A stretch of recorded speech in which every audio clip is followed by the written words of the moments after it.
नमः ओं विष्णुपदाय कृष्णप्रेष्ठाय भूतले श्रीमते जयपताक स्वामिनिधि नामिने नमो आचार्य पदाय निधाय कृपपदायने गौरगदामदाय नगरग्रामदारिणे नमः ओं विष्णुपदाय कृष्णप्रेष्ठाय भूतले श्रीमते भक्ति वेदांत स्वामिनिधि नामिने नमस्ते सारस्वती देवी गौरवाणी प्रचारिणे निर्विशेष शून्यवादी वाचाती देशधारिणे जय श्री कृष्ण चैतन्य प्रभु नित्यानंद श्री अद्वैत गदाधर श्रीवासादि गौर भक्त वृंदा हरे कृष्णा कृष्णा कृष्णा हरे हरे हरे राम राम राम हरे हरे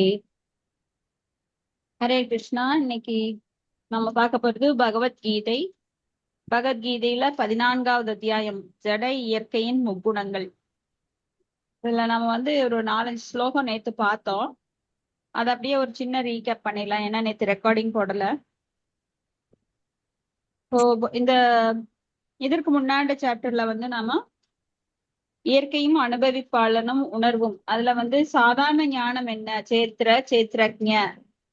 அப்போ சேத்திர அப்படின்னா எப்படி, அது உடல், இந்த ஜட உடல் எடுத்து இந்த உடலுக்குள்ள இந்த ஆத்மா கட்டுண்டு இருக்கிறது. சோ ஆசையின் விருப்பத்தின் காரணமாக நம்ம இந்த உடலை எடுத்து அவங்க கர்ம வினைக்கு தகுந்த ஒரு உடல் பெற்று அதன் மூலமாக நாம் உடல் எனும் கருவியை வைத்து நமது ஆசைகளை தீர்த்து கொள்கிறோம். ஆத்மாவுக்கும் அதுக்கும் சம்பந்தம் இல்ல. சோ உடலால் செய்யப்படும் காரியங்கள் அனைத்தும் இன்பமாகவோ துன்பமாகவோ அந்த ஜட உடல் மட்டுமே அனுபவிக்கிறது. அது ஆத்மாவை பாதிப்பதல்ல, அது ஆத்மா தனித்தே இருக்கிறது. சோ ஆத்மாவை என்பதை உணராதவன் உடல் தளத்துல செயல்பட்டு மீண்டும் மீண்டும் பிறவி எடுக்கிறான். அதுதான் ஞானம். ஜடத்துக்கும் அந்த ஆன்மாவிற்கும் ஆத்மாவிற்கும் பரமாத்மாவிற்கும் உள்ள வித்தியாசத்தை அறிவதே ஞானம் அப்படின்னு நாம் பார்த்தோம். இப்போ அதுக்கும் மேல உன்னதமான ஞானத்தை பார்க்க போறோம். ஞானம் அப்படின்னா அதோட முடிவடைந்து விடுவதில்லை. நான் உடலல்ல ஆத்மா என்பதை அறிவது ஒரு சாதாரண ஆரம்ப நிலை, ஸ்டார்டிங் ஸ்டேஜ். சோ அதற்கும் மேல ஞானம் என்னன்னா, நாம் எவ்வாறு இந்த உடல் தளத்துல முக்குணங்களால் ஆட்டுவிக்கப்படுகிறோம் என்பதே உன்னத ஞானம். சோ அந்த குணங்களால் ஆட்டுவிக்கப்படுவது அப்படின்னா, இந்த 3 குணங்களால் நாம் ஆட்டுவிக்கப்படுகிறோம், பொம்மலாட்ட கருவி போல. அந்த உணர்வு எவ்வாறு உள்ளதோ அதற்கேற்ப அந்த குணங்கள் நம்மை ஆட்டுவிக்கின்றது.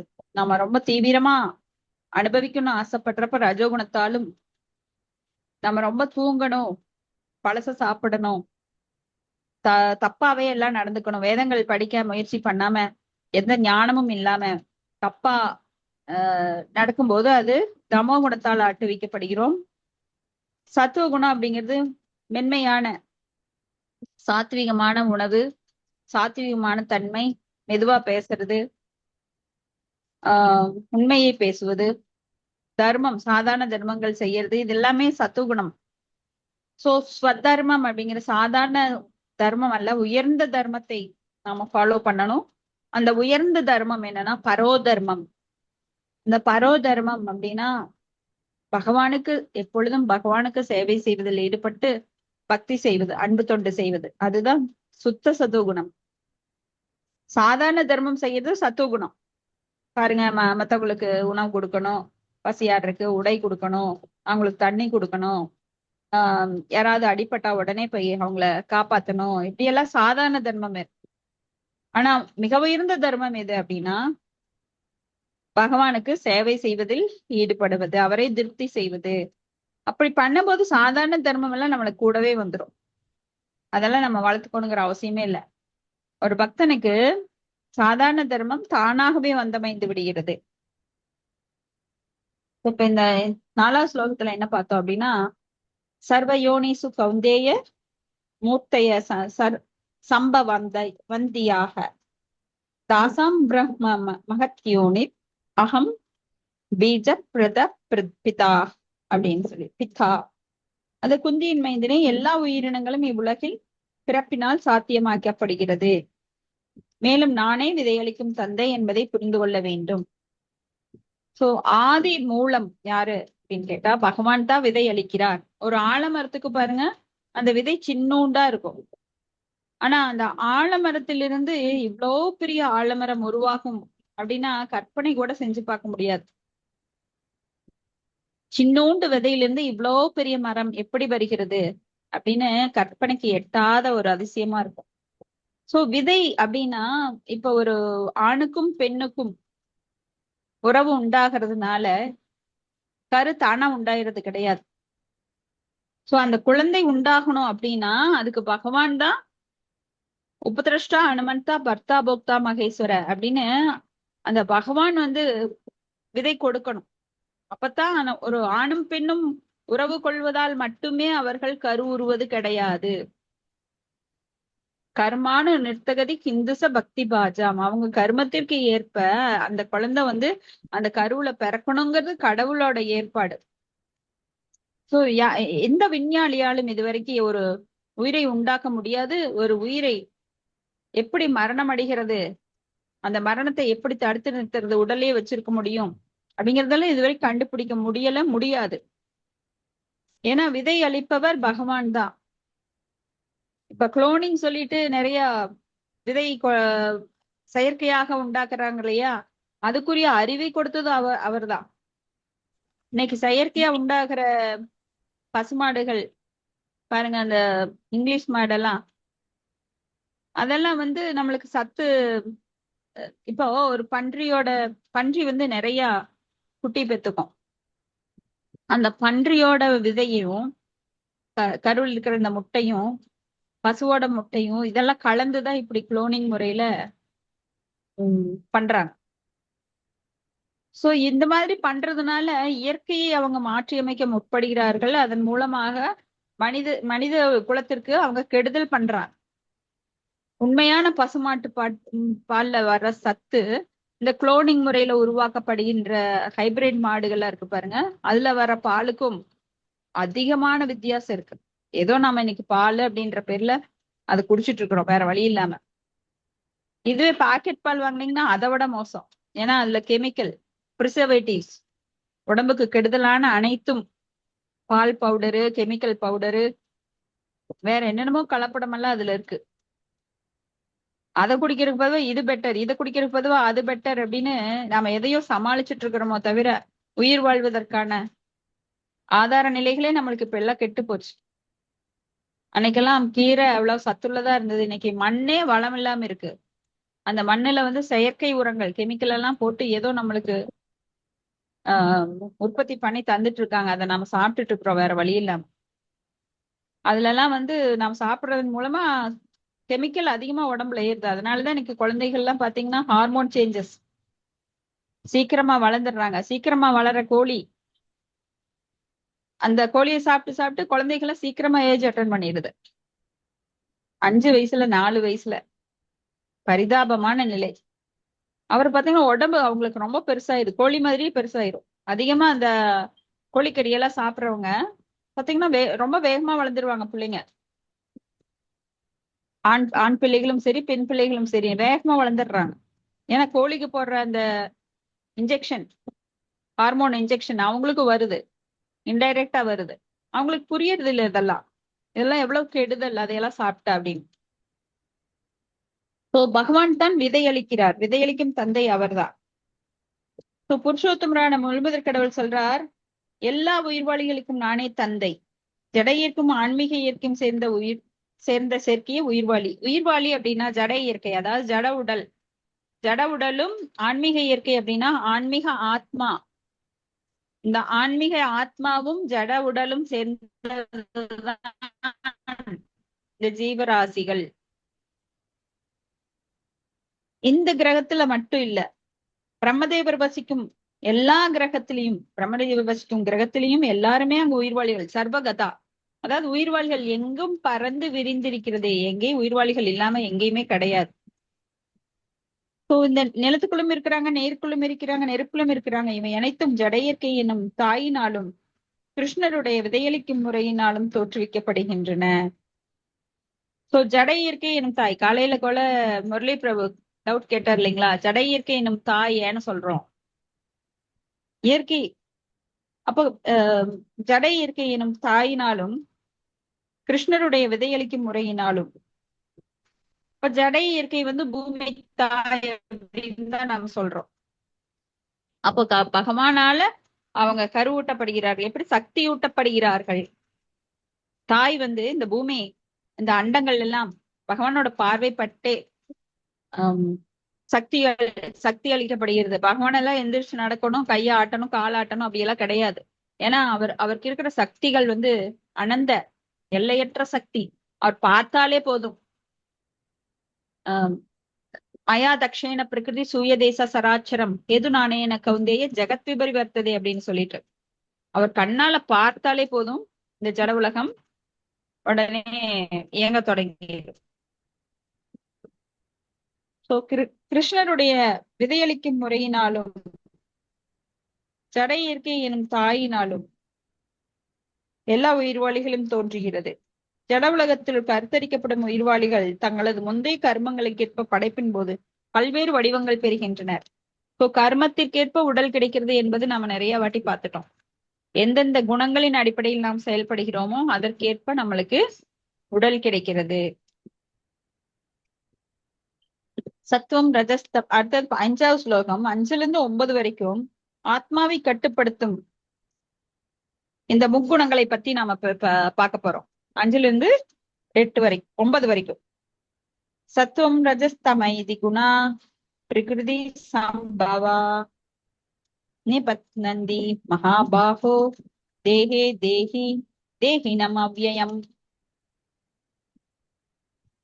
ஜட இயற்கை சத்துவகுணம், ரஜோகுணம், தமோகுணம் ஆகிய முக்குணமானது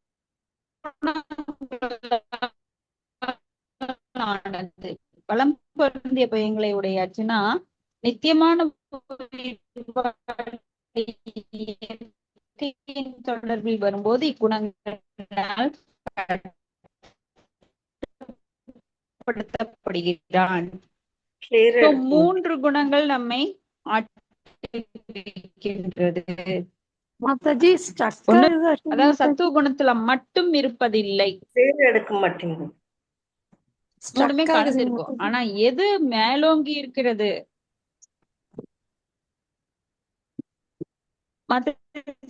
எல்லாருக்குமே ஈஸ்வரி லலிதா மாதாஜி கொஞ்சம் விட்டு விட்டு தான் கேக்குது. சரிங்க.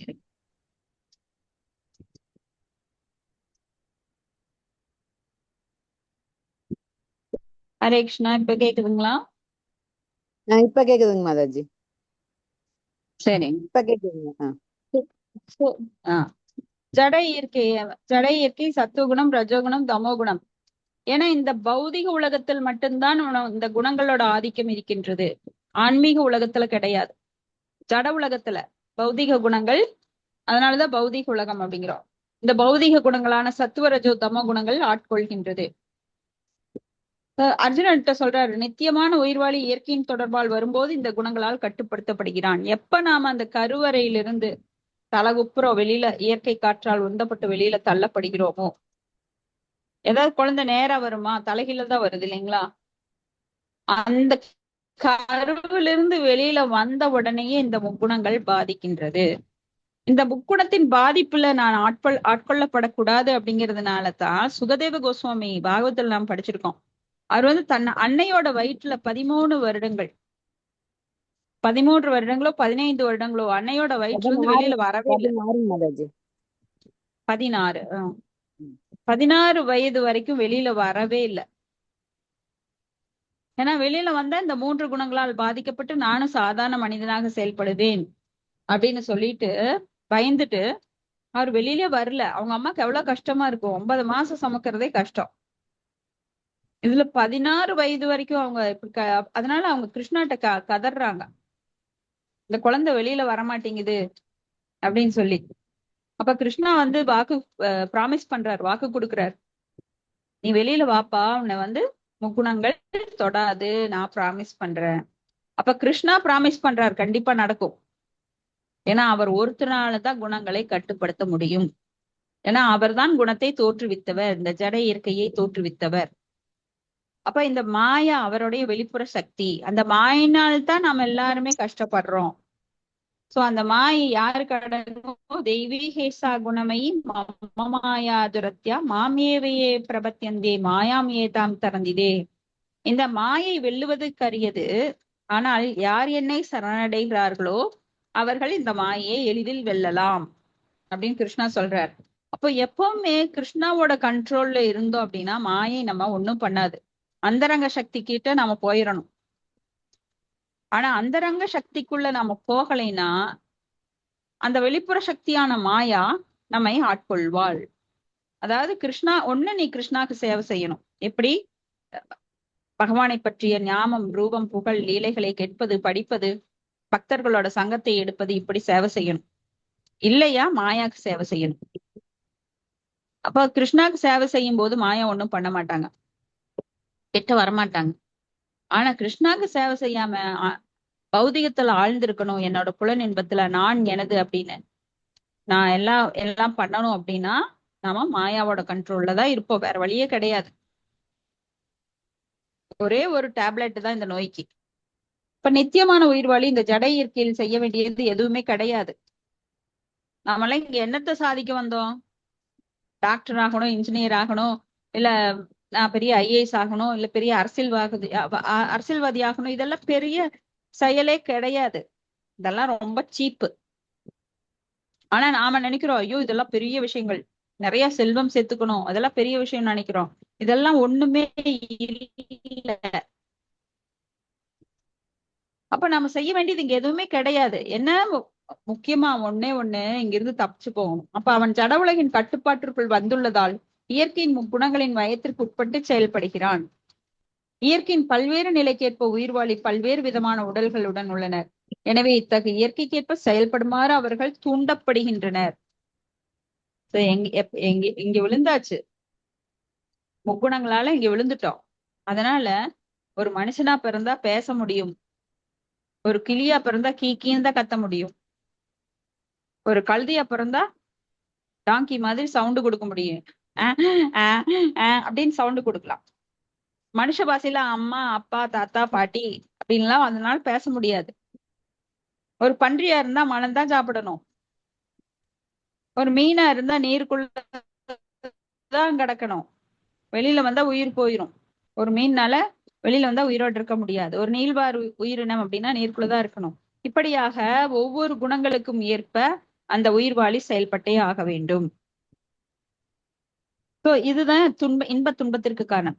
என்ன உயிர்வாழியாக இருந்தாலும் சரி, எந்த உடல் எடுத்தாலும் சரி, அது கஷ்டப்பட்டேதான் ஆகணும். பிறப்பின் போதும் கஷ்டம், மூப்பின் போதும் கஷ்டம், இறப்பின் போது கஷ்டம், நோயின் போது கஷ்டம். இடையில நீங்க நல்லா இருக்கிறீங்களான்னு கேட்டா கிடையாது. இடையில எத்தனையோ ஆசைகளை துரத்திட்டு ஓடும்போது அப்ப கஷ்டம். யாராவது நிம்மதியா இருக்கிறேன், எங்க வீட்டுல எந்த துன்பம் இடாத, மரணம் கிடையாது, எங்க வீட்டுல ரொம்ப இன்பமா இருக்கிறேன்னு யாராவது ஒருத்தர் சொல்லிட்டா அப்புறம் இந்த பகவத்கீதையை நம்ம படிக்க வேண்டாம். அப்ப வேணா கிருஷ்ணரை பொய்ன்னு சொல்லிடலாம். ஆனா மூடர்கள் கிருஷ்ணரை நம்பாம இந்த ஜடத்தை நம்பி அது பின்னாடி ஓடிட்டே இருக்காங்க. இதுதான் ரொம்ப பரிதாபத்திற்குரிய விஷயம். உண்மையை மறுத்து பொய்யின் பின்னாண்ட ஓடிட்டு இருக்கிறது தான் நம்மளோட சுபாவமா இருக்கு.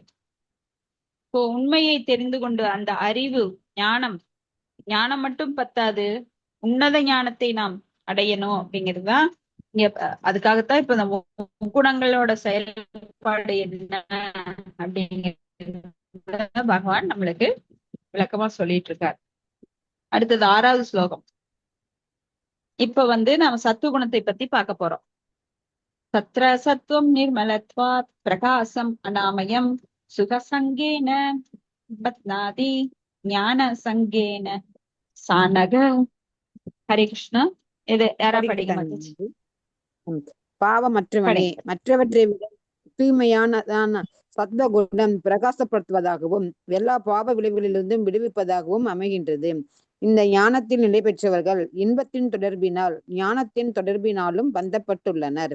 பொருளுரை: ஜட இயற்கையினால் கட்டுப்படுத்தப்படும் உயிர்வாழிகள் பல்வேறு வகை உண்டு. ஒருவன் மகிழ்ச்சியாகவும், அடுத்தவன் மிகவும் சுறுசுறுப்பாகவும், மற்றவன் உதவியற்றவனாகவும் உள்ளான். மனோநிலையின் இத்தகு பல்வேறு தோற்றங்கள் இயற்கையினால் உயிர்வாழிகள் கட்டுண்டிருப்பதற்கு காரணமாக அமைகின்றன. அவர்கள் வெவ்வேறு விதத்தில் கட்டுண்டிருப்பது எவ்வாறு என்பது பகவத்கீதையின் இப்பகுதி விளக்கப்பட்டுள்ளது. முதலில் சத்வகுணத்தை பற்றி எடுத்துரைக்கப்படுகிறது. இந்த ஜட உலகில் சத்வகுணத்தை வளர்ப்பதன் பலன் என்னவெனில், மற்ற குணங்களினால் கட்டுண்டிருப்பவர்களை காட்டிலும் ஒருவன் அறிவுடையவனாக ஆகிறான். சத்வகுணத்தில் உள்ள மனிதன் ஜட துன்பங்களால் அவ்வளவாக பாதிக்கப்படுவது இல்லை. மேலும் ஜட அறிவில் தான் உயர்ந்த நிலையில் இருப்பதாக அவன் உணர்கிறான். சத்வகுணத்தில் நிலை பெற்றிருக்க வேண்டிய பிராமணன் இதற்கு பிரதிநிதியாக உள்ளான். சத்வகுணத்தில் இருப்பவன் ஏறக்குறைய தனது பாவ விளைவுகளிலிருந்து விடுபட்டுள்ளான் என்ற எண்ணம் அவனுக்கு ஒரு இன்பத்தை அளிக்கின்றது. உண்மையில் சத்வகுணம் என்றால் பெரும் அறிவு என்றும் பெரும் இன்பம் என்றும் வேத இலக்கியங்களில் கூறப்பட்டுள்ளது. இங்குள்ள சிக்கல் என்னவெனில், ஓர் உயிர்வாழி சத்வகுணத்தில் நிலை பெறும்போது அவன் மற்றவர்களை விட அறிவில் முன்னேறியவனாகவும் சிறந்தவனாகவும் தன்னை கருதும் நிலைக்கு வருகின்றான். இவ்வாறு அவன் கட்டுண்டவனாகி விடுகின்றான். விஞ்ஞானிகளும் தத்துவவாதிகளும் இதற்கு மிகச்சிறந்த உதாரணங்கள். ஒவ்வொருவரும் தங்களது அறிவினால் பெருமை கொண்டுள்ளனர். மேலும் பொதுவாக அவர்கள் தங்கள் வாழ்க்கை தரத்தை உயர்த்திக் கொள்வதால் ஒரு வகையான பௌதிக சுகத்தை உணர்கின்றனர். கட்டுண்ட வாழ்வில் உணரப்படும் இந்த முன்னேறிய சுகம் அவர்களை ஜட இயற்கையின் சத்வகுணத்தினால் பந்தப்படுத்தப்படுகின்றது. இதனால் சத்வகுணத்தில் செயலாற்றுவதில் அவர்கள் மிகவும் கவரப்படுகின்றனர். அவ்வழியில் செயலாற்றுவதற்கு அவர்களுக்கு கவர்ச்சி இருக்கும் வரை அவர்கள் இயற்கையின் குணங்களில் ஏதேனும் ஒரு உடலை எடுத்தாக வேண்டும். இவ்வாறாக ஆன்மீக உலகிற்கு மாற்றப்படுவதற்கோ முக்தி பெறுவதற்கோ வாய்ப்பில்லாமல் ஆகிவிடுகின்றது. தத்துவவாதியாக, விஞ்ஞானியாக அல்லது கவிஞனாக தொடர்ந்து பிறவி எடுக்கும் அவன் பிறப்பு இறப்பு என்னும் அதே அசௌகரியத்தில் மீண்டும் மீண்டும் பிணைக்கப்படுகின்றான். ஆனால் ஜட சக்தியின் மயக்கத்தினால் அத்தகு வாழ்வு இன்பமயமானது என்று அவன் எண்ணுகின்றான். ஹரே கிருஷ்ண மாதாஜி. நன்றிங்க மாதாஜி. சத்துவகுணம் அப்படின்னா பிரகாசப்படுத்துவது. இப்ப 3 குணங்கள் இருக்கு. சத்துவகுணம், ரஜோகுணம், தமோகுணம். அதுல மேன்மையான குணம் எதுன்னா சத்துவகுணம். ஆனா அதுவும் கூட கட்டுப்படுத்துகிறது அப்படிங்கறதான் இங்க கிருஷ்ணர் விளக்கமா சொல்றாரு. சத்துவகுணத்துல இருக்கிறதுனால நாம ஒன்னும் பிறப்பு இறப்பை அறுக்க முடியாது, பிறவாத நிலையை அடைய முடியாது. இப்ப பிராமணர்கள்லாம் சத்துவகுணத்துல இருக்கிறாங்க. ஏன்னா மென்மையா பேசுவாங்க, சத்துவகுண உணவுகளை உண்பாங்க. அதனால அவங்க குணம் மென்மையானதா இருக்கும். அவங்க ரொம்ப ரஜோகுண உணவுகளையோ தமோகுண உணவுகளையோ உண்பது கிடையாது. கெட்டு போன, ஊசி போன, அப்புறம் ரொம்ப காரம், ரொம்ப புளிப்பு, ரொம்ப இந்த மாதிரி அதிகமான காரம், இனிப்பு, புளிப்பு இதெல்லாம் உண்பது கிடையாது. எல்லாமே நார்மலா இருக்கும். பகவானுக்கு படைச்சு உண்பாங்க. அதனால அவங்க பாவ விளைவுகள் அதிகமா இருக்காது அவங்களுக்கு. ஏன்னா அவங்க பண்ண மாட்டாங்க, உண்மையா இருப்பாங்க.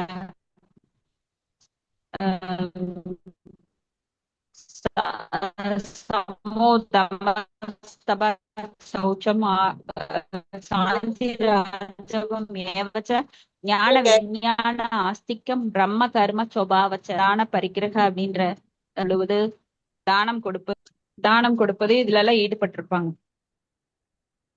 ஆனா இந்த சத்துவ குணம் கூட கட்டுப்படுத்தும், பந்தப்படுத்தும். நல்லா கேட்கணும், எல்லாரும் கவனமா கேட்கணும். ஏன்னா கேள்வி கேட்கும் போது எல்லாருமே பதில் சொல்லணும். ஒருத்தர் மட்டும் பதில் சொன்னா அதுல திருப்தி இருக்காது. தயவு செஞ்சு எல்லாருமே பதில் சொல்ல முடிஞ்ச வரைக்கும் ட்ரை பண்ணுங்க. அதனால நல்லா கவனிக்கணும். அப்ப சத்துவ குணம் கூட எப்படி பந்தப்படுத்துகிறது? ஏன்னா ஜட இயற்கையினால் கட்டுப்படுத்தப்படும் உயிர்வாழி பல்வேறு வகை இருக்கு. ஒருவன் மகிழ்ச்சியாகவும், ஒருத்தர் சுறுசுறுப்பா இருக்கிறான், ஒருத்தர் உதவியற்றவனாக. ஒருத்தர் மகிழ்ச்சியா இருக்கிறான் அப்படின்னா சத்துவகுணத்துல மகிழ்ச்சியா இருப்பான். ஒருத்தர் சுறுசுறுப்பா இருக்கிறான்னா ரஜோகுணத்துல, ஏன்னா ஓடி ஓடி சம்பாதிக்கணும்னு சுறுசுறுப்பா இருப்பான், அது ரஜோகுணம். அப்போ உதவியற்றவனாக, ஒதுக்கப்பட்டவனா, இவனுக்கு எதுவுமே புரியாது, மந்த புத்தி, எப்பா பாரு தப்ப கரெக்டா புரிஞ்சுக்குவான், கரெக்டா தப்பா புரிஞ்சுக்குவான். அதனால உதவியற்றவனா இருக்கிறான். இப்படி 3 குணங்கள் செயல்படுது. இப்ப மனோநிலையில் பல்வேறு தோற்றங்கள் ஏற்க. இப்ப நாமளே பாத்தீங்கன்னா சில சமயம் ஓடுவோம், பறந்து பறந்து பறந்து பறந்து செய்வோம், அது ரஜோகுணம். சில சமயம் சோம்பலாயிரும். செஞ்சா போதும், என்ன எதை கட்டிட்டு போக போறோம், கடந்தது அப்படியே கிடக்கட்டும். வீடெல்லாம் குப்பையா கிடக்கும், அழுக்கு துணியெல்லாம் கிடக்கும், சரியா சமைச்சிருக்க மாட்டோம், சோ மங்களாரத்தி பண்ணியிருக்க மாட்டோம். அதெல்லாம் வந்து தமோ குணம். தமோ குணத்துல இந்த மாதிரி சோம்பேறித்தனம், அப்புறம் பொய் பேசுறது, ரொம்ப தவறுகளை அடுக்கடுக்கா செய்யறது, இதெல்லாம் தமோ குணம். சரியா கவனிக்காம. இப்பயே நம்ம வந்து கவனிக்கிறதுல 3 குணங்கள் நம்மளுக்கு இருக்கும் பாருங்க. இப்ப இந்த கிளாஸ்ல இருக்கிறவங்களுக்கு எல்லாம் நல்லா கவனிக்கிறாங்க, அவங்க வந்து அஹ், ஒரு நல்ல குணத்துல இருக்கிறாங்க. ஆனா இதையும் பார்த்துட்டு அங்க ஏதாவது இதை மட்டும் கேட்டுட்டு இருக்கோன்னு இருக்கிறதா, ச்சே எதுக்கு வேஸ்ட் ஆஃப் டைம், இதை செஞ்சுட்டு அந்த வேலையை பார்த்துடலாம், வேலை சரியா, வேலை நம்மளுக்கு சீக்கிரம் முடிச்சிடும். இது வந்து ரஜோகுணம். அப்புறம் இதை கேட்டாலே தூக்கம் வருது எனக்கு, தாலாட்டு பாடுற மாதிரி இருக்கு, கிளாஸ்ல உட்காந்து தூங்கிடலாம். தூங்கிடலாங்கிறது கிடையாது, தூக்கம் வருது. அப்ப தூக்கம் வர்றப்போ என்னன்னா தமோ குணம். ஏன்னா நம்மளுக்கு இந்த அறியாமையை அகற்றக்கூடிய பகவத்கீதை, இந்த பாகவதம் எல்லாம் நம்மளுக்கு கிடைக்குது அப்படின்னா இதெல்லாம் வந்து கண்ணும் கருத்துமா கேட்கணும். ஒரு வேர்டு விடக்கூடாது, ஒரு ஒரு சின்ன வேர்டு விடக்கூடாது. ஏன்னா அது அவ்வளவு நம்மளுக்கு கிரகிக்கின்ற அந்த பவர் அதிகரிக்க அதிகரிக்க நம்மளுடைய குணம் சுத்தமாகுது. உள்ள இருக்கிற அந்த வாசனா, நம்ம சேர்த்து வச்சிருக்கோங்கள கர்ம வினைகள், வாசனா மூலமா சத்து குணத்திலயும் ரஜோ குணத்திலயும் தமோ குணத்திலயும் செயல்பட்டு பல பாவ விளைவுகள் நம்ம கிட்ட இருக்கு. அதெல்லாம் வந்து உணர்வுல ஒன்றி இருக்கிறது. எப்படி ஒரு டேப் ரெக்கார்ட்ல வாய்ஸ் பதிவாகுதோ அது போல அந்த குணங்கள் வந்து நம்ம கூடவே வருது, சூட்சும உடல்ல அடுத்த உடலுக்கு வருது. இப்ப அதைவே நாம இந்த பகவத்கீதை கேட்கிறப்ப கூட நம்ம தூங்கி வழிஞ்சுக்கிட்டு கேட்டும் கேட்காமலும் இருக்கிறது, வேற எதுக்காவது இம்பார்ட்டன்ஸ் கொடுக்குறது, போன் வந்து அட்டன் பண்றது, இது கிடக்கட்டும். அதுதான் எனக்கு முதல்ல இம்பார்ட்டன்ஸ் இல்லாத போனா கூட இருக்கும், அதை எடுத்து அட்டன் பண்ணிட்டு அப்படியே வீடியோ எல்லாம் போடல, யார் பார்க்க போறா. சோ அந்த நேர்மை இல்லாம நான் எடுக்கிறவங்க நினைச்சிட்டு இருப்பாங்க இவங்க எல்லாம் கவனிச்சிட்டு இருக்காங்க, நீ கவனிச்சா என்ன கவனிக்கலைன்னா எனக்கு என்ன அப்படிங்கிற மாதிரி என்ன பண்ணுவாங்க. நிறைய பேர் கவனிக்கிறோங்கிற பேர்ல என்னென்னமோ வேலை செஞ்சுட்டு இருப்பாங்க. இதை கவனிக்கிறதுக்கு ரெண்டாவது ஏதோ காதுல விழுந்தா விழுகட்டும், நாமளும் அதுவும் அவங்களுக்கு நல்லதுதான் அப்படின்னு நாம பண்ணிட்டு இருப்போம். ஆனா அது தமோ குணம். சீட்டிங் சீட்டிங் அந்த குணம் நம்ம கிட்ட வந்துடும். பார்க்கவா போறாங்க நான் என்ன பண்றேன்னு, நான் கேட்கறதோ கேட்கலையோ உங்களுக்கு தெரியவா போகுது. ஏமாற்றும் குணமுடையவர்கள், தவறு செய்யும் இயல்புடையவர்கள், மாய்க்குட்பட்டவர்கள், நமது புலன்கள் குறையுடையவை, இதெல்லாம் நம்மளோட நாலு நாலு குறைகள். சோ அதை யூஸ் பண்ணிப்பாங்க. அப்ப தமோ குணம்.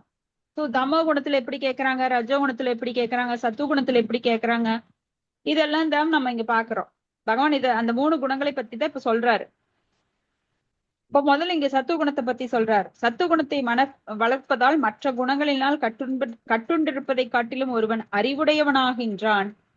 இப்ப நல்லா கவனிக்கிறவங்க நல்லா கேள்வி கேட்பாங்க, நல்லா பதில் சொல்லுவாங்க. மந்தமா கவனிக்கிறவங்க பதிலே சொல்ல மாட்டாங்க, அன்மியூட் பண்ணவே மாட்டாங்க. ஸோ நாம கம்பல் பண்றது இல்லை, இதெல்லாம் அவங்கவுங்க சுதந்திரம். இப்படித்தான் நம்ம பகவான்கிட்ட எஸ்கேப் பண்ணிட்டு நம்ம மறுபடியும் பிறந்துட்டு இருக்கிறோம். பகவானே கண்ட்ரோல் பண்றது இல்ல, நாம யாரு கண்ட்ரோல் பண்றது. அதனால யாருக்கும் கட்டாயம் கிடையாது, நீங்க கவனிச்சே ஆகணும் அப்படின்னாலாம் யாரும் கட்டாயப்படுத்துறது இல்ல. ஆனா அந்த சுதந்திரத்தை இங்க எப்படி மிஸ்யூஸ் பண்றாங்க, அதே மாதிரிதான் நம்ம பிறவி தோறும் பகவான் கொடுத்த சுதந்திரத்தை. இது ஒரு சின்ன விஷயம், நான் இப்ப எடுத்துக்காட்டா சொல்லிட்டு இருக்கிறேன், யாரும் ரொம்ப எல்லாம் இதை சீரியஸா எடுத்துக்காதீங்க. நம்மளைத்தான் சுட்டி காட்டுறாங்கன்னு எனக்கு யாருன்னே தெரியாது. உண்மையில யாரு கவனிக்கிறாங்கன்றது நம்ம கிளாஸ்லயே பாக்குறோம். நிறைய கேள்வி கேட்டு பதில் சொல்றவங்க கவனிக்கிறாங்க, மத்தவங்க எல்லாம் அமைதியா இருக்கிறவங்க, சிலரெல்லாம் தூங்கிடுறாங்க, பதில் சொல்ல முடியாது. அதனால இந்த சுதந்திரத்தை நான் தலையிடுறது இல்லை, ஏன்னா பகவானே தலையிட மாட்டார், நான் யாரு. அதனால கேக்குறவங்க ஆனா இந்த சத்துவ குணத்துல கேட்டு புரிஞ்சுக்கிறவங்க அறிவுடையவர்களாக இருக்கிறாங்க. ஆனா சத்துவ குணத்தில் உள்ள மனிதன் ஜடத்துன்பங்களால் அவ்வளவாக பாதிக்கப்படுறதில்லை. ஏன்னா சத்துவ குணம் அப்படிங்கிறது அதிகமா பாவம் வராது. ஏன்னா நல்ல குணம் இருக்கிறவங்களுக்கு தூய எண்ணங்கள் இருக்கிறதுனால அவங்க பாவத்துக்கெல்லாம் ஆட்பட மாட்டாங்க. நான்வெஜ் சாப்பிட மாட்டாங்க, பொய் பேச மாட்டாங்க, அப்புறம் ரொம்ப இரக்க குணம் உடையவர்களா இருப்பாங்க. ஆனா ஜட நிலையிலும் முன்னேறினவங்களா இருப்பாங்க. இப்ப பிராமின்ஸ் எல்லாம் பாருங்க, நல்லா சம்பாத்தியம் இருக்கும். ஆனா ரொம்ப மேலையும் இருக்க மாட்டாங்க, கீழையும் இருக்க மாட்டாங்க. அப்ப சத்துவகுணத்தில் இருப்பவன் தனது பாவ விளைவுகளிலிருந்து விடுபட்டுள்ளான் அப்படிங்கிற எண்ணமே அவனுக்கு ஒரு இன்பத்தை கொடுக்கின்றது. அப்ப எனக்கு ரொம்ப அறிவு இருக்கு, நான் வந்து சஃபிஷியண்டா இருக்கு, எனக்கு வாழ்வாதாரம் எல்லாம் சஃபிஷியண்டா இருக்கு அப்படிங்கிற எண்ணமே அவனுக்கு வந்து சரி, நான் நல்லவன், எனக்கு சம்பாத்தியம் இருக்கு போதும் அப்படின்னு நினைப்பான். இதுவே ஒரு பற்றுதல். ஏன்னா இதுக்கு மேல பக்தி பண்ணணும், ஆனா இதே போதும், நான் சந்தோஷமா இருக்கேன், எனக்கு வேணுங்கிறதெல்லாம் இருக்கு, பகவான் எல்லாம் கொடுத்திருக்காரு. அவன் வாழ்க்கை வந்து அதிகமான துன்பம் இல்லாம போகும். ஏன்னா சத்துவ குணத்தை வளர்த்து கொண்டவன் அதிக பாவ விளைவுகள்ல சிக்காதனால அவனுக்கு ஏன்னா பாவ விளைவுகள் தான் நம்ம பிறவிதோறும் துரத்துது. நாம் செய்த பாவங்கள் திருப்பி திருப்பி நம்மளை அடிச்சிட்டு இருக்கோம். ஆனா சத்துவ குணத்துல செயல்படுறவனுக்கு அந்த இது இல்லாதனால அவனுக்கு எல்லாம் ஸ்மூத்தா போகும். அவன் நினைச்சுக்குவான், சரி இதே மற்றவங்களோட நான் நல்லா இருக்கேன், நான் நல்லா அறிவுடையவனா இருக்கேன். சோ அவனோட அந்த ஞானம், அறிவு அப்படின்னா ஞானம், இந்த ஞானிகள் அந்த வகை சேர்ந்தவங்க தான். அவங்களுக்கு அதிகமான ஞானம் இருக்கிறதுனால அவன் ஒரு பொய் கௌரவம் உண்டாகும் அதுல. நான் பெரிய ஞானி, எனக்கு எல்லாம் தெரிஞ்சிருக்கு, அதே அவனை வந்து பற்றுடையவன் ஆக்கின்றது. ஆனா பக்தன் பாருங்க என்ன சொல்லுவான், எனக்கு நான் இன்னும் பக்தியில முன்னேறல. ஒரு பக்தன் தன்னை பக்தன் என அடையாளப்படுத்தி கொள்வதில்லை. சத்கோஸ்வாமியிலே சொல்றாங்க, நான் யாருன்னே எனக்கு தெரியல. சைத்தன்ய மகாபிரபுட்டு சொல்றாங்க, நான் யாருன்னே எனக்கு தெரியல, ஆனா என்னை வந்து எல்லாரும், நான் பெரிய குடும்பத்துல பிறந்திருக்கேன், 20 மொழிகள் பாஷைகள் எல்லாம் தெரியும், நான் பெரிய அறிஞன் அப்படின்னு எல்லாம் சொல்றாங்க. ஆனா எனக்கு ஒண்ணுமே புரியல நான் யாரு அப்படின்னு. அவ்வளவு பணிவா இருக்காங்க. அவங்க வாயில புல்கட்டை வச்சுக்கிட்டு அப்படியே மேல இருக்கிற துண்டு எல்லாம் எடுத்து இடுப்புல கட்டிக்கிட்டு, சைத்தன்ய மகாபிரபு பார்த்தோன்னா கீழே வாயில புல்ல வச்சுட்டு கீழே உருள்றாங்க.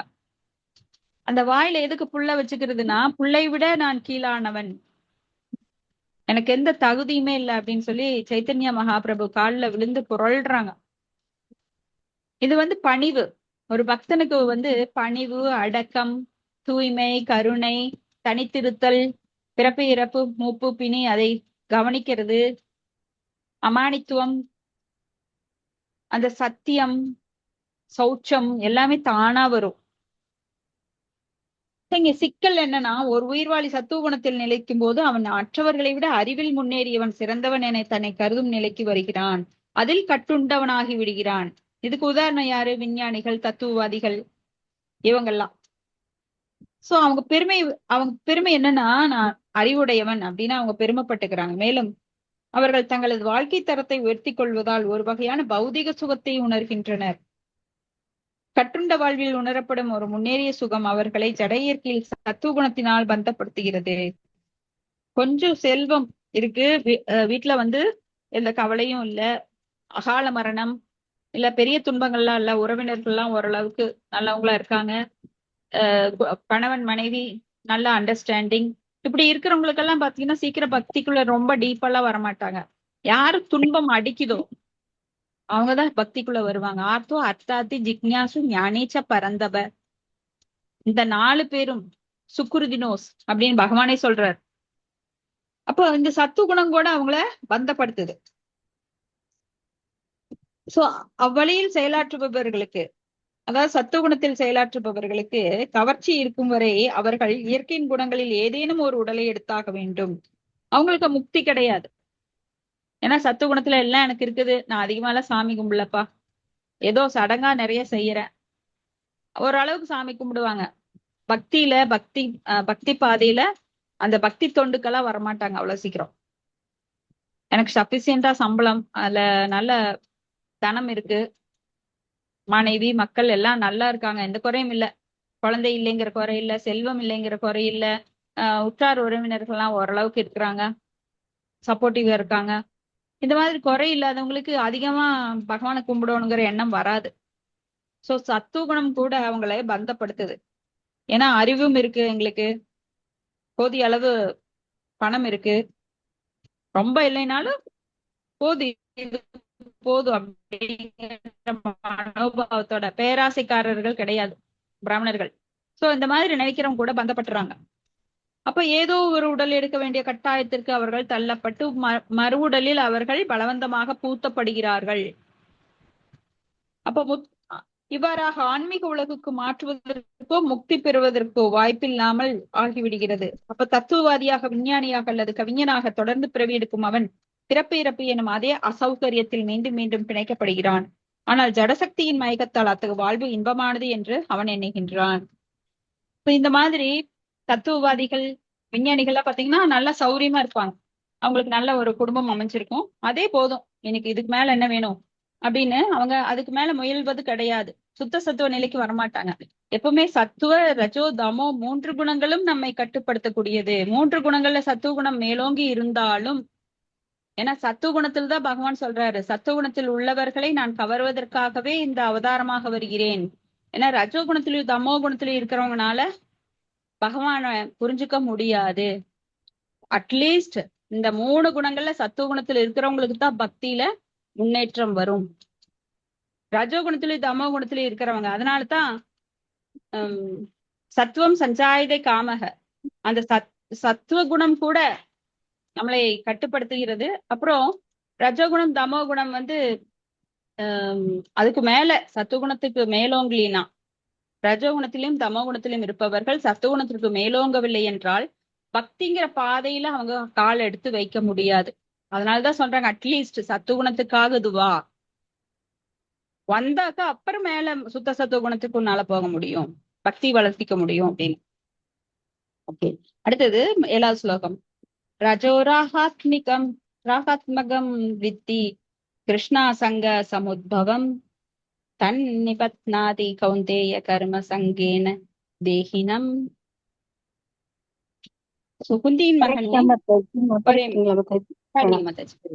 குந்தியின் மகனே, எல்லையற்ற ஆசையாலும் ஏக்கத்தாலும் பிறந்த ரஜோகுணத்தின் காரணத்தினால் உடலை உடைய உயிர்வாழி பௌதீக பலநோக்கு செயல்களால் வந்தப்படுகின்றான். பொருளுரை, ஆணுக்கும் பெண்ணுக்கும் இடையில் உள்ள கவர்ச்சியில் ரஜோகுணத்தின் தன்மை வெளிப்படுகிறது. பெண்ணுடன் ஆணுக்கும், ஆணிடம் பெண்ணுக்கும் கவர்ச்சி இருக்கின்றது. இதுவே ரஜோகுணம் என்று அழைக்கப்படுகின்றது. ரஜோகுணம் அதிகரிக்கும் போது ஜட சுகத்திற்கான ஏக்கத்தை ஒருவன் வளர்த்து கொள்கிறான். அவன் புலனின்பத்தை அனுபவிக்க விரும்புகின்றான். புலனுணர்ச்சிக்காக ரஜோகுணத்தில் இருக்கும் மனிதன் சமூகத்திலோ தேசத்திலோ சற்று அந்தஸ்தை விரும்புகின்றான். மேலும் நல்ல வீடு, மனைவி, குழந்தைகளுடன் அவன் ஒரு மகிழ்ச்சியான குடும்பத்தை பெற விரும்புகின்றான். இவை அனைத்தும் ரஜோகுணத்தின் ஒரு படைப்புகள். இந்த விஷயங்களில் ஏக்கமுற்று இருக்கும் வரை ஒருவன் மிகவும் கடினமாக உழைக்க வேண்டும். எனவே அவன் தனது செயல்களின் பலன்களில் தொடர்பு கொள்கின்றான் என்றும் இவ்வாறாக அச்செயல்களால் பந்தப்படுகின்றான் என்றும் இங்கே தெளிவாக கூறப்பட்டுள்ளது. தனது மனைவி, குழந்தைகள் மற்றும் சமூகத்தை திருப்திப்படுத்துவதற்காகவும் தனது கௌரவத்தை பாதுகாத்துக் கொள்வதற்காகவும் அவன் உழைக்க வேண்டும். எனவே ஜட உலகம் முழுவதும் ஏறக்குறைய ரஜகுணத்தில் தான் இருக்கின்றது. ரஜகுணத்தின் தரத்தில் நவீன நாகரீகம் முன்னேறி உள்ளதாக கருதப்படுகிறது. முன்பெல்லாம் சத்துவகுணத்தில் இருப்பது முன்னேற்றம் அடைந்த நிலையாக கருதப்பட்டு வந்தது. சத்துவ குணத்தில் இருப்பவர்களுக்கே முக்தி இல்லை என்றால் ரஜோகுணத்தில் பந்தப்பட்டிருப்பவர்களை பற்றி என்ன சொல்வது? தேங்க்யூ மட்டாஜ். எல்லையற்ற ஆசையாலும் ஏக்கத்தாலும் பிறந்த ரஜோகுணத்தின் காரணத்தினால் உடலை உடைய உயிர்வாழி பௌதிக பலநோக்கு செயல்களால் பந்தப்படுகிறான். சோ எல்லையற்ற ஆசை, ஏக்கம். அப்போ சோச்சதி, காங்ஷதி, அப்ப ரெண்டுமே அவங்ககிட்ட இருக்கும். எப்பவுமே எதையாவது நினைச்சிட்டு இருக்கிறது, புலம்புறது, ஆசைகளை நிறைவேற்றி கொள்ள ரொம்ப பாடுபடுறது, ஏக்கம், அது வேணும் இது வேணுங்கிற ஏக்கம். சோ இதுலயே அவன் வாழ்க்கை ஓடுவான். அந்த ஏக்கத்தை சரி செய்யறதுக்கு பல சிந்தனைகள், பல திட்டங்கள். இந்த ஜட உலகுக்கு நாம் செய்ய வேண்டியது எதுவும் இல்லை அப்படின்னு நாம் பார்த்தோம். ஆனா இங்க இந்த மனுஷங்க இங்கதான் நிறைய செய்யணும்னு துடிச்சிட்டு இருக்கிறாங்க. நான் டாக்டர் ஆகணும், நான் ஃபாரின் போகணும், நான் நிறைய நிலம் வாங்கணும், நான் நிறைய சொத்து சேர்க்கணும். இதெல்லாம் ரஜோகுணம்.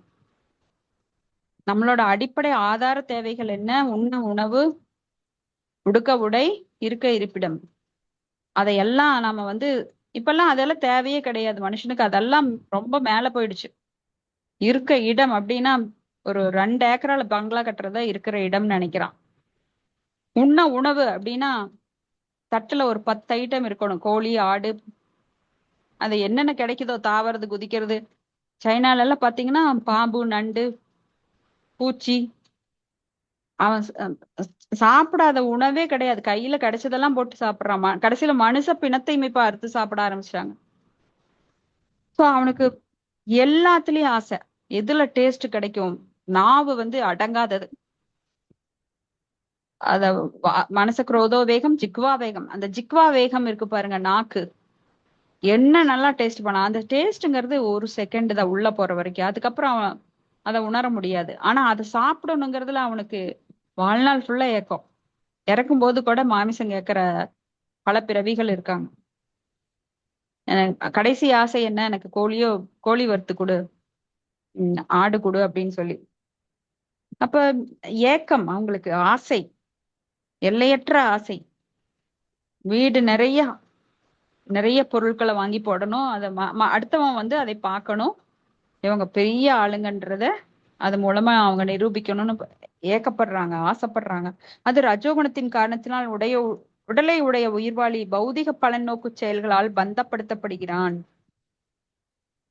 இப்போ இன்னொரு முக்கியமான ரீசன் என்னன்னா, ஆண் பெண் கவர்ச்சி, மிதுனி பாவம். இந்த ஆண் பெண் கவர்ச்சிங்கிறதா ரஜோகுணத்தன்மையை வெளிப்படுத்துகிறது. பெண்ணிடம் ஆணுக்கும் ஆணிடம் பெண்ணுக்கும் கவர்ச்சி ஏற்படுகிறது.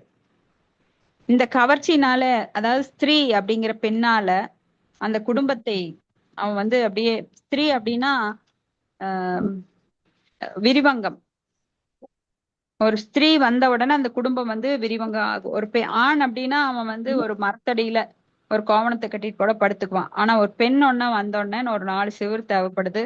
அப்புறம் அந்த குடும்பத்துல ஒவ்வொரு பொருளா வாங்குறான். அப்புறம் குழந்தை குட்டி, அவங்களுக்காக ஒரு மாடு வாங்குறான். அப்புறம் பால் கறக்கணும். அப்புறம் அதுக்கு மாட்டுக்கு ஒரு புல்லு வேணுங்கிறதுக்காக ஒரு நிலம் வாங்குறான். இப்படியாக ஒவ்வொன்னா விரிவடைந்துட்டே போகுது. அப்போ ஆண் பெண் கவர்ச்சினால அவனுக்கு நிறைய பொருட்கள் அதுக்காக சம்பாதிக்கிறதுக்கு, இப்படி ரஜோகுணம் அதிகரிக்கும் போது ஜட சுகத்திற்கான ஏக்கத்தை வளர்த்துக்கிறான். அப்புறம் புலனின்பத்தை அனுபவிக்க விரும்புறான். புலனூருக்காக ரஜோகுணத்தில் இருக்கும் மனிதன் சமுதாயத்துல, தேசத்துல அந்தஸ்தை விரும்புறான்.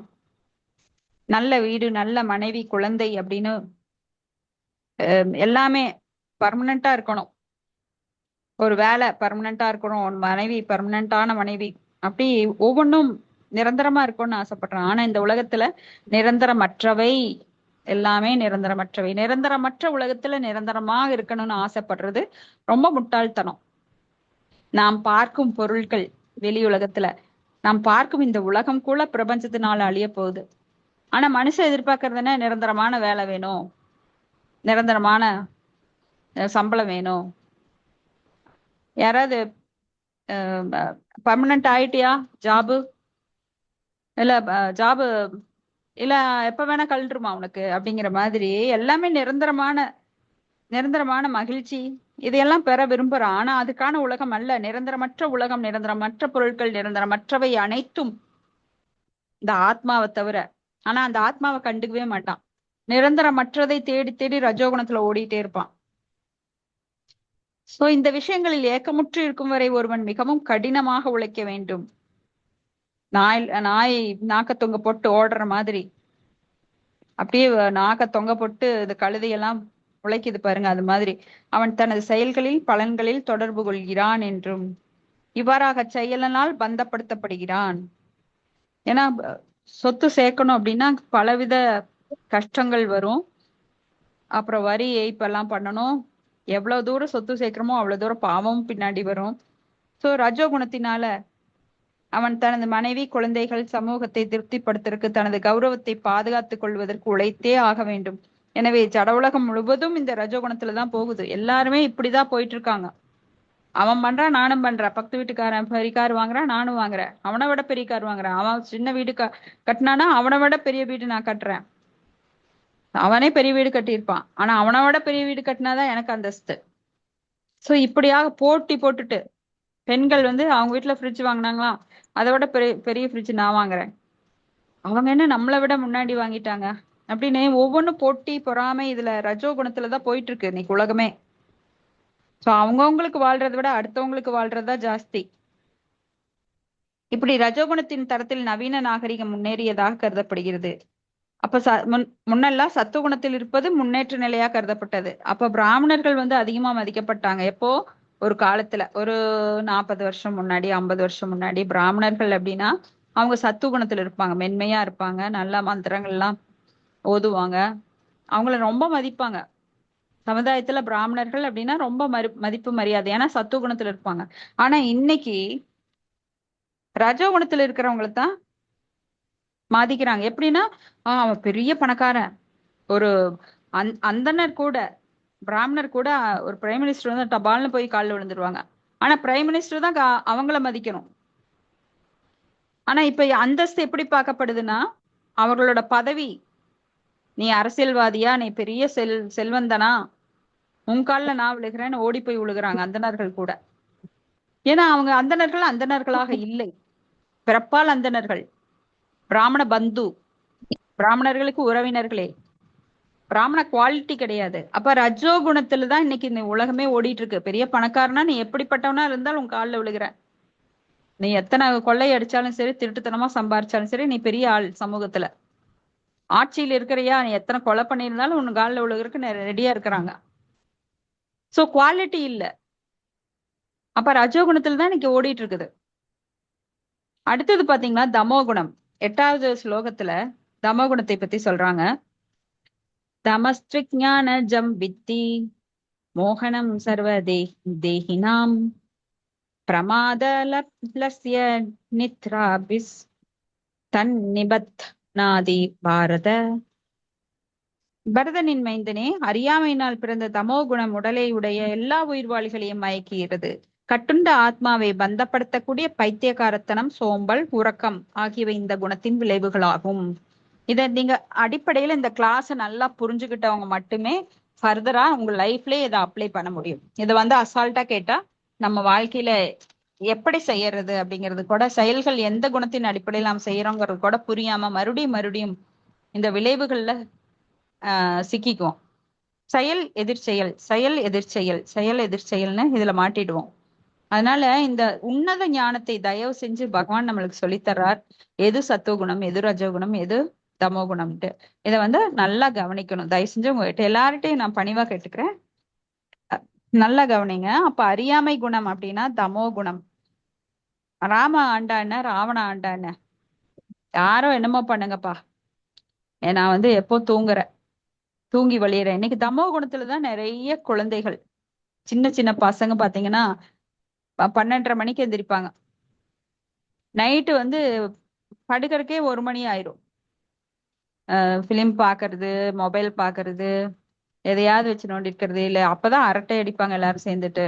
யங்ஸ்டர்ஸ் லைஃபே இப்படித்தான் போயிட்டு இருக்கு தமோ குணத்துல, அறியாமை குணத்துல. சோ இப்படி அறியாமை குணத்துல நிறைய இந்த கலியுகத்துல ரொம்ப துன்பப்பட்டுட்டு இருக்காங்க. எப்படி பாவ செயல்கள அவங்க ஈடுபடுறாங்கன்னு தெரியாமே. பைத்தியகாரத்தனம் அப்படின்னா அதுல ரொம்ப சோம்பல், அப்புறம் செஞ்சா தள்ளி போட்டுட்டே இருக்கிறது ஒரு காரியத்தை. சோ சோம்பல், உறக்கம், அப்புறம் ரொம்ப மோசமான ஃபுட்டெல்லாம் சாப்பிடுறது, இதெல்லாம் வந்து அறியாமையினால செய்ய வர்றது எல்லாமே தமோ குணத்தில் தான். சோ உடலை உடைய ஆத்மாவின் மிகவும் விசித்திரமான தன்மையே இந்த தமோகுணம். தமோகுணம் சத்துகுணத்திற்கு நேர் எதிரானது. 3 குணங்கள்ல இருக்கிற மோசமான குணம் இது தமோகுணம். சத்துவகுணத்தில் அறிவை விருத்தி செய்யறதுனால அது எப்படிப்பட்டது அப்படிங்கிற புரிஞ்சுக்க முடியும். நாம என்ன செய்யறோம், அது நம்மளுக்கு நன்மை தருமா தீமை தருமான்னு புரிஞ்சுக்க முடியும். ஆனா தமோ குணத்துல நேர் எதிர்மாறா மயக்கத்துல இருக்கிறாங்க, பித்து பிடித்தவன் மாதிரி, பைத்தியக்காரன் மாதிரி. இப்போ ஒரு தமோ குணத்துல எடுத்துக்காட்டா ஒரு குடிகாரன் நல்லா குடிச்சிருப்பான், அவன் வந்து ரொம்ப மயக்கத்துல இருக்கிறான். நம்ம என்ன சொன்னாலும் தெரியாது, அவனுக்கு புரியாது, அவன் பேசுனதே திரும்ப திரும்ப பேசுவான். நடு ரோட்ல படுத்துக்குவான், படுத்துட்டு ஏய் ஸ்டாப் அப்படின்னு பெரிய ராஜா மாதிரி ஒரு லாரியோ பஸ்ஸோ வந்ததுன்னா ஸ்டாப் அப்படின்பா. ஸோ அந்த லாரியோ பஸ்ஸோ அவன் மேல ஏறிச்சுன்னா கொசு மாதிரி, அவன் யானைக்கடியில சிக்கின கொசு மாதிரி, யானை காலில் தப்ப முடியாது. அது மாதிரி அவனை ஒரு மிதி மிதிச்சுட்டு போயிடும் பஸ். ஆனா அவன் சொல்லுவான், ஏன்னா அவ்வளவு மயக்கத்துல இருக்கிறான், அவனுக்கு வந்து புரியாது, உண்மை புரியாது. அப்ப தமோ குணத்தின் விளக்கம் இங்க சொல்லப்படுது.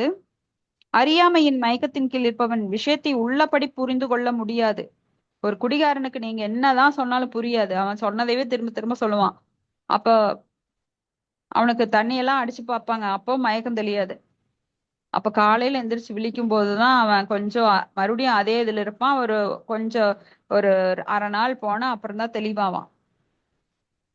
உதாரணமா, ஒவ்வொருவரும் தனது தாத்தா இறந்து விட்டார், தானும் இறக்கப் போகிறேன், மனிதன் அமரன் அல்ல என்பதை காண முடியும்.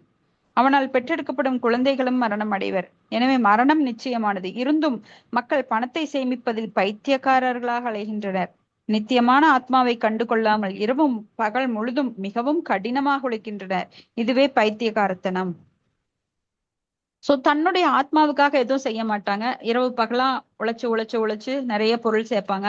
அந்த பொருள் எல்லாம் கடைசியில அவங்க மகனோ மகளோ இல்ல பேரனோ பேத்தியோ வந்து அவங்ககிட்ட புடிங்குவாங்க. அப்ப அவங்க சேர்த்து வச்ச சொத்தை அவங்களால அனுபவிக்க முடியாது. இத நாம பரம்பரை பரம்பரையா பாக்குறோம். அவங்க கடினமாக உழைத்ததையெல்லாம் பின்னாடி வர்றவங்க எப்படி மிஸ்யூஸ் பண்றாங்க. நம்ம ஜெனரேஷன்லயே பாத்தீங்கன்னா நம்ம எல்லாம் ரொம்ப சிக்கனமா ரொம்ப சிக்கனமா தான் ஒரு 20 வருஷத்துக்கு முன்னாடி சேர்த்து வைப்பாங்க. இவ்வளவு செலவெல்லாம் அப்ப கிடையாது. ஆனா இப்பத்த பசங்க எவ்வளவு கொடுத்தாலும் அதுங்களுக்கெல்லாம் செலவு பத்துறது இல்ல. அந்த அளவுக்கு இப்போ பணப்பெருக்கம், நாகரிகம் முன்னேறிடுச்சு. சினிமாவுக்கு போறதும் அங்க இப்ப பொருள்களோட விலையெல்லாம் பாத்தீங்கன்னா அதனாலதான் இவ்வளவு பொருட்களை உற்பத்தி பண்றாங்க. அட்வர்டைஸ்மெண்ட், அதை கவர்வதற்கு, மக்களை வந்து முட்டாளாக்கறதுக்கு நிறைய அட்வைஸ்மெண்ட், பெண்களை அரைகுறையா காட்டி எப்படியோ விற்கணும் அவனுங்க. ஸோ அந்த சேல்ஸை ப்ரொமோட் பண்றதுக்கு அவங்களுக்கே நிறைய பணம் தர்றாங்க. இது எல்லாம் வந்து அட்வர்டைஸ்மெண்ட், ஏசி கடைகள்ல அந்த எவ்வளவு டெக்கரேஷன் பண்ணி அதெல்லாம் அலங்காரம் பண்ணி விற்கிறானுங்களோ அந்த அளவுக்கு நம்ம மேல அவ்வளவு பணத்தையும் நம்ம மேலதான் போடுறாங்கிறது புரியறது இல்ல. நகைக்கடை பாத்தீங்கன்னா என்ன, முதல்லலாம் நகை வாங்குறதுன்னா கூலி சேதாரம் அதிகமா இருக்காத அளவுக்கு சிம்பிளா ஆனா நல்லா தங்கமா வாங்குவாங்க. இப்ப டிசைன் எத்தனை இருந்தாலும் பரவாயில்ல, கூலி சேதாரத்தெல்லாம் கவலைப்படுறது கிடையாது. கல் பதிச்ச நகைகள் திரும்பி கொடுத்தா அது நம்மளுக்கு நட்டம்னு தெரிஞ்சா கூட இப்ப இருக்கிற யங்ஸ்டர்ஸ் அதைத்தான் வாங்குறாங்க. இன்னைக்கு நகைக்கடை முதலாளிகள் பாத்தீங்கன்னா அவ்வளவு சொகுசா, எத்தனை லைட்டு, எத்தனை ஏசி, எத்தனை அந்த அட்ராக்ஷனோட அந்த கடைய இது பண்றாங்களோ அந்த அளவுக்கு நம்ம மேலதான் போடுறாங்க. வாங்குறப்ப கூலி சேதாரம் நம்ம தலையில, கொடுக்கறப்ப கூலி சேதாரம் நம்ம தலையில, கழிச்சுட்டு தான் கொடுப்பான். ஆனா அதை வாங்கித்தான் தீர்றாங்க, வாங்காம இருக்கிறது கிடையாது. சோ இப்படியாக எந்த வகையில மக்கள் ஏமாற்றப்பட்டாலும், நேரடியாக ஏமாற்றப்பட்டாலும் அறியாமையினால அதுக்கு தயாரா இருக்கிறாங்க. ஏமாறன்னு தெரிஞ்சே அவங்க அதுக்கு ரெடியா இருக்காங்க. சோ முட்டாள் மக்கள் இன்னும் ஆன்மீக குருக்கள், நேத்து தோன்றின ஆன்மீக குருக்கள், மலைக்கு தோன்றிய காளான்கள் மாதிரி அவங்க பின்னால ஓட தயாரா இருக்கிறாங்க. அப்புறம் பெண்களை கற்பழிச்சிட்டான், பணத்தை நிறைய வாங்கிட்டான் அப்படின்னு சொல்லி. ஆனா உண்மையான குருவை நிராகரிக்கிறாங்க. இப்படி பைத்தியகாரத்தனமாக போயிட்டு இருக்கு. சோ அவர்கள் தங்களது பித்து பிடித்த நிலையின் காரணத்தினால் ஆன்மீக அறிவில் முன்னேற்றம் அடைய தயங்குகின்றனர். அத்தகு மக்கள் மிகவும் சோம்பேறிகள் ஆவர். ஆன்மீக அறிவை பெறுவதற்கான சங்கத்திற்கு அவர்கள் அழைக்கப்படும் போது அதில் அவர்கள் ஆர்வம் காட்டுவதில்லை. சோ பாகவதம் படிக்கணும், பகவத்கீதை படிக்கணுங்கிற ஞானம் இல்ல. சரி சொல்லி தர்றாங்க, எனக்கு அதுல கேட்கலாம் அப்படின்னா கூட சும்மா கேளுங்க, இன்னும் கண்டிஷன் கிடையாது. பணம் கொடுத்து லட்சக்கணக்கா படிப்பாங்க. 1,00,000 கொடுத்து பாகவத சப்தாகம் அப்படின்னு சொல்லி ஒரு வாரத்துல முடிக்கிறேன்னு சொல்லி ஏமாத்து பேர்களிகள் வந்தா அதுல வேணா ஜாயின் பண்ணிடுவாங்க. ஓ வீட்டுக்குள்ள நல்லது நடக்கணும், அதெல்லாம் ரஜோகுணம். அதாவது பலன் கருதும் செயல்ல, கர்மகாண்டா ஃப்ரூட்டிவ் ஆக்டிவிட்டியில ஈடுபடுறவங்க அதுக்கு தயாரா இருப்பாங்க. ஆனா சும்மா காதுல கேளுங்க, ஒரு காசு வேண்டாம் அப்படின்னா, ஏன்னா காசு இல்லாம எது கொடுத்தாலும் சீப்பு தான். இப்ப காசு கொடுத்து புக்கை வாங்குறவங்க கூட படிக்கலாங்கிற எண்ணம் வரும். ஆனா நம்ம ஃப்ரீயா கொடுக்குறோம் பகவத்கீதைனா ஓடி வந்து வாங்குவாங்க. ஆனா அது ஒரு மூலையில இருக்கும், ஏன்னா ஃப்ரீயா தானே கிடைச்சது. காசு கொடுத்தாலாவது இந்த காசுக்காவது கொஞ்சம் படிக்கலாம்னு திருப்புவாங்க. பேஜ் திருப்புவாங்க. இப்படி அறியாமையில இருக்கிறவங்க தமோ குணத்துல உச்சத்துல இருக்கிறாங்க. அதில் அவர்கள் ஆர்வம் செலுத்துவதில்லை. ரஜோகுணத்தினால் ஆளப்படும் மனிதனிடம் இருக்கும் சுறுசுறுப்பு கூட இவர்களிடம் இருப்பதில்லை. இவ்வாறு தமோ குணத்தால் கவரப்பட்டிருக்கும் மனிதன் மற்றொரு அறிகுறி என்னன்னா, தேவைக்கும் அதிகமாக உறங்குகிறான். 6 மணி நேரம் உறங்கினா போதும். ஆனா தமோ குணத்துல 10-12 மணி நேரம் உறங்குவான். அத்தகைய மனிதன் எப்போதும் உற்சாகமற்றவனாக போதைப் பொருட்களிடம் உறக்கத்திடமும் அடிமையுற்றவனாக இருக்கிறான். தமோ குணத்தினால் கட்டுண்டிருக்கும் மனிதனின் அறிகுறிகள் இவையே. ஏன்னா தமோ குணத்துல என்ன பாவம் செய்யறனே அவனுக்கு தெரியாது. மது, மாது, சூது, மாமிசம் இதெல்லாம் தாராளமா அவங்ககிட்ட இருக்கும். இன்னும் ஒரு ஸ்லோகம் பார்த்திடலாம். சத்வம் சுகே சஞ்சயதி ரஜ கர்மணி பாரத ஞானம் ஆவருத்திய தத்து தம பிரமாதே சஞ்சயத்யத. பரதனின் மைந்தனே, சத்துவகுணம் இன்பத்திலும் நான் ரஜோகுணம் படிக்கிறேன் தேவி. ஹரே கிருஷ்ணா. படிங்க. படிச்சு சொல்றீங்களா இல்லைங்களா? படிக்கிறீங்களா? படிங்க. சரி. பரதனின் மைந்தனே, சத்துவ குணம் இன்பத்தாலும் ரஜோகுணம் செயலின் பலன்களினாலும் கட்டுப்படுத்தப்படுகின்றன. ஞானத்தை மறைக்கும் தமோ குணம் பைத்திகாரத்தனத்தினால் பந்தப்படுத்தப்படுகிறது. ஒரு தத்துவவாதி, விஞ்ஞானி அல்லது ஆசிரியர் எவ்வாறு ஒரு குறிப்பிட்ட அறிவுத்துறையில் ஈடுபட்ட வழியில் திருப்தி பெற முடியுமோ அதுபோல சத்துவ குணத்தில் இருப்பவன் தன் செயல்களால் அல்லது அறிவு ஆராய்ச்சியினால் திருப்தி அடைகிறான். ரஜோகுணத்தில் இருக்கும் மனிதன் பல நோக்கு செயல்களில் ஈடுபடுகிறான். அவன் தன்னால் முடிந்தவரை பணத்தை சேகரித்து நல்ல காரியங்களுக்காக செலவிடுகிறான். சில சமயங்களில் மருத்துவமனைகளை திறப்பது, தர்ம ஸ்தாபனங்களுக்கு நன்கொடை கொடுப்பது போன்ற செயல்களில் ஈடுபட முயற்சி செய்கின்றன. இவை ரஜோகுணத்தின் அறிகுறிகள். தமோ குணமோ அறிவை மறைத்து விடுகிறது. ஒருவன் தமோ குணத்தில் செய்யும் செயல்களை அவனுக்கோ பிறருக்கோ எந்த நன்மையும் அளிப்பதில்லை. ஹரே கிருஷ்ண மதி. ஹரே கிருஷ்ணா. தேங்க்யூ மாதாஜி. சோ இங்க சத்துவகுணம் இன்பத்தின் அந்த முடிவு என்னன்னா, சத்துவகுண செயல்கள் இன்பத்தை கொடுக்கின்றது. ரஜோகுண செயல்கள் அதனோட பலன்களால கட்டுப்படுத்தப்படுகிறான். ரஜோகுண செயல்களின் பலன்களால் அவன் கட்டுப்படுத்தப்படுகிறான். ஞானத்தை மறைக்கும் தமோ குணம். ஏன்னா தமோ குணம் தான் இருக்கிற குணங்களையே மோசமானது. தமோ குணத்துல தூக்கம், பைத்தியக்காரத்தனம், அலட்சியம், கோபம், இது எல்லாமே இருக்கும். தப்பா நல்லா புரிஞ்சுக்கிறது, நல்லது தப்பா புரிஞ்சுக்கிறது. சோ பைத்தியகாரத்தனமான நிலையில இருப்பாங்க அவங்க. எது சொன்னாலும் புரியாது. சோ புரிஞ்சுக்கிற ஆர்வமும் அவங்ககிட்ட கிடையாது. அப்போ அவங்க பேசுறதும் அப்படித்தான், செய்யறதும் அப்படித்தான், கேள்வி கேட்கறதும் அப்படித்தான். அது தமோ குணத்தின் வெளிப்பாடு. எப்பவுமே தூக்கத்துல இருக்கிறது, சோம்பேறித்தனத்துல இருக்கிறது. ஒரு தத்துவவாதி, விஞ்ஞானி அல்லது ஆசிரியர் எவ்வாறு ஒரு குறிப்பிட்ட அறிவுத்துறையில் ஈடுபட்டு அவ்வழியில் திருப்தி பெற முடியுமோ அது போல சத்துவகுணத்தில் இருப்பவன் தனது செயலால் அறிவு ஆராய்ச்சினால் திருப்தி அடைகிறான். சோ இந்த விஞ்ஞானிகள், தத்துவவாதிகள் எல்லாம் சத்துவகுணத்திற்கு உதாரணம். ஏன்னா அவங்க கிட்ட அறிவு இருக்கும், ஆனா அதுல பந்தப்பட்டு இருப்பாங்க. பெரிய ஞானி ஞானு அப்படின்ட்டு அவங்க சுத்த சத்துவ குணத்துக்கு வர முயற்சி பண்றது இல்ல. அதுலயே பந்தப்படுறாங்க. இது போதும், நான் நல்லா இருக்கேன், எனக்கு எல்லா சௌரியம் இருக்கு, எனக்கு பணம். ஏன்னா விஞ்ஞானிகளுக்கெல்லாம் நல்ல சம்பளம் வரும். ஸோ அவங்க செஞ்ச பூர்வ புண்ணியத்தினால அவங்களுக்கு நல்ல குடும்பம் அமைஞ்சிருக்கும். ஸோ இது போதுங்கிற லெவல்ல நிறுத்திக்குவாங்க. ஏன்னா கஷ்டம் வந்தவன் தானே பகவானை பார்ப்பான். ஆர்த்தோ அர்த்தாத்தி ஜிக்ஞாசு ஞானி அப்படின்னு. அதனால இவங்க அதுக்கு மேல முன்னேற முயற்சிக்கிறது இல்ல, பந்தப்படுறாங்க. அதாவது எல்லாருமே அதே மாதிரி கிடையாது. ஏன்னா சத்துகுணத்துல இருக்கிறவங்க தான் பக்திக்கு முன்னேற முடியும். இதுல ஒரு பெர்சன்டேஜ் அப்படி போயிடுவாங்க, சில பெர்சன்டேஜ் இதே போதுன்னு நின்னுக்குவாங்க. அப்புறம் ரஜோகுணம் பலநோக்கு செயல்ல ஈடுபடுறாங்க. அதாவது கர்ம காண்டம், நிறைய பணம் சேர்க்கணுங்கிறதுல ஓடிட்டே இருப்பாங்க. சரி, ஓடிட்டே இருக்கும்போது அவங்களுக்கு திருப்தியே இருக்காது. இன்னும் இன்னும் இன்னும் இன்னும் அப்படின்னு அது கூட்டிட்டு போயிட்டே இருக்கும் எல்லை இல்லாம. ஸோ அது பின்னாடி ஓடிட்டே இருப்பாங்க. அது ரஜோகுணம். அவன் தன்னால் முடிந்தவரை பணத்தை சேகரித்து நல்ல காரியங்களுக்கு செலவிடுறாங்க. ரஜோகுணத்தில் இருக்கிறவங்க. ஸோ சிலருக்கு அன்னதானம் பண்றது, பஸ் ஸ்டாப்பு, அப்புறம் கிணறு வெட்டுறது, தண்ணி சேவைகளை நிறைவேற்றுவது, அப்ப அந்த நீர்மோர் கொடுக்குறாங்க பாருங்க அவங்க. அப்புறம் இந்த வெள்ளம், நிலநடுக்கம் எல்லாம் வரும்போது அவங்களுக்கு உதவி செய்வாங்க ஓடி ஓடி. சோ எதுக்கு அப்படின்னா அவங்களுக்கு திருப்பி பலன் கிடைக்கணும். இந்த தானம் வந்து எனக்கு பலன் கொடுக்கும், அது ரஜோகுண தானம், எனக்கு திருப்பி வரும் அப்படின்னு கணக்கு போட்டு பண்ணுவாங்க. அப்ப சில சமயங்கள்ல மருத்துவமனை திறந்து வைப்பது, தர்மஸ்தாபன நன்கொடை கொடுப்பது, இந்த மாதிரி செயல்கள், இதெல்லாம் ரஜோகுணத்தோட அறிகுறி. தமோ குணம் அறிவை மறைத்து விடுகிறது. ஏன்னா அவனுக்கு எது சொன்னாலும் புரியாது, தப்ப திரும்ப திரும்ப பண்ணுவான். சிலருக்கெல்லாம் சொன்னா புரியும், சிலருக்கு பட்டா புரியும், சிலருக்கு சொன்னாலும் புரியாது, பட்டாலும் புரியாது. அந்த மாதிரி தமோ குணம்.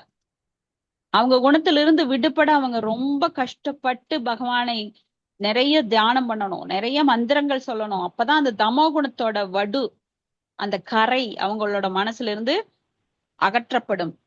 தமோ குணம் ரொம்ப அவங்களோட வாசனா பூர்வ ஜென்மத்திலிருந்து அப்படியே பல ஜென்மங்கள்ல தொடர்ந்து அவங்க மனசுல அப்படியே பதிஞ்சிருக்கு. அந்த பைத்தியகார்த்தனம், அதிகமா தூங்குறது, அதிகமா விதாண்டம் பண்றது, வாதம் இல்ல விதாண்டம். அவங்களுக்கு அவங்களே பெரிய புத்திசாலின்னு நினைச்சுக்குவாங்க, நான் பேசுறதுதான் கரெக்ட். ஒரு பக்தரை சரணடைய மாட்டாங்க, பக்தர் கூடயே வாதம் பண்ணுவாங்க, அவங்க சொல்றதா கரெக்ட்னு வாதம் பண்ணுவாங்க. சோ சரணடையருக்கு தகுதியே இல்லாதவங்க ஏதாவது ஒரு பக்தர் சங்கத்துல வந்தா தத்வித்தி பிரதிபாதேன பணி பிரச்சனைன சேவையா, அதெல்லாம் அவங்களுக்கு புரியாது.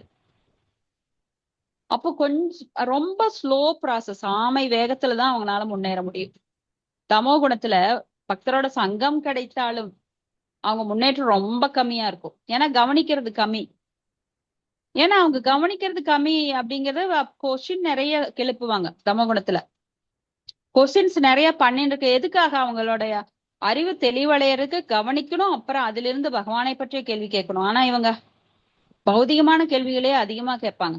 அது தமோ குணம் சிம்டம். இப்ப பரிசுத்த மகாராஜா கேள்வி கேட்கிறாரு அப்படின்னா மிக உயர்ந்த கேள்விகள், பகவானை பற்றிய கேள்விகள். அவர் எப்படி அவதாரம் எடுக்கிறார், இந்த மனிதன் வாழ்க்கையோட லட்சியம் என்ன, வேதங்களின் இறுதி நோக்கம் என்ன, அவர் ஏன் யசோதைக்கு வந்து பிறந்தார். அப்ப பகவான் போகும்போது அவர் மறுபடியும் அந்த தர்மமும் ஞானமும் எப்படி வந்தது, இப்படி அவரோட கேள்விகள் கேட்டு சுகதேவ கோஸ்வாமி அப்படியே ஆச்சரியப்படுறார். ஏன்னா அவருக்கு அமிர்தம் போல அவருக்கு அதிகமா இன்னும் சொல்ல தோணுது. ஆனா விதாண்டமான கேள்விகள் கேட்கும்போது அதுக்கு பதிலே சொல்ல முடியாது. ஏன்னா அவங்களே புத்திசாலியெல்லாம் நினைச்சிட்டு கேள்விகள் கேட்கறாங்க. அது மட்டமான கேள்விகள், அதெல்லாம் இந்த பக்தியில வரவே கூடாது. அப்ப தமோ குணத்துல என்ன வேணா கேட்கலாங்கிறது அவங்களுக்கு இருக்கும். எப்படி வேணா அவங்க நடந்துக்குவாங்க, அவங்க கற்பனையிலேயே வாழ்ந்துட்டு இருப்பாங்க.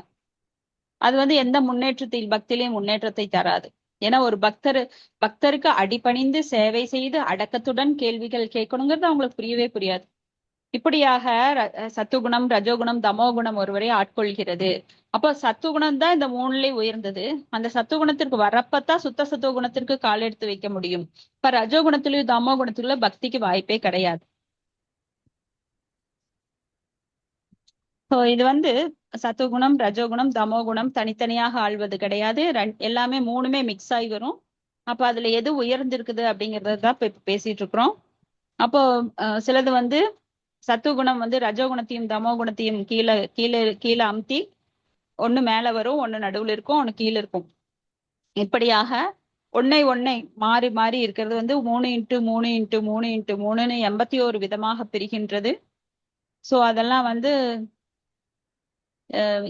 இதெல்லாம் வந்து நம்ம நிறைய படிச்சதை திருப்பி திரும்பி யோசிச்சு பார்க்கும்போது அதெல்லாம் புரியும். ஹரே கிருஷ்ணா. இப்ப எல்லாருமே கேள்விக்கு பதில் சொன்னா ரொம்ப நல்லா இருக்கும். யாரும் மியூட் பண்ணிட்டு அவாய்ட் பண்ணாதீங்க. ஹரே கிருஷ்ணா. இதோட முடிச்சுக்கலாம். இப்ப கேள்வி பதில் பார்க்கலாம்.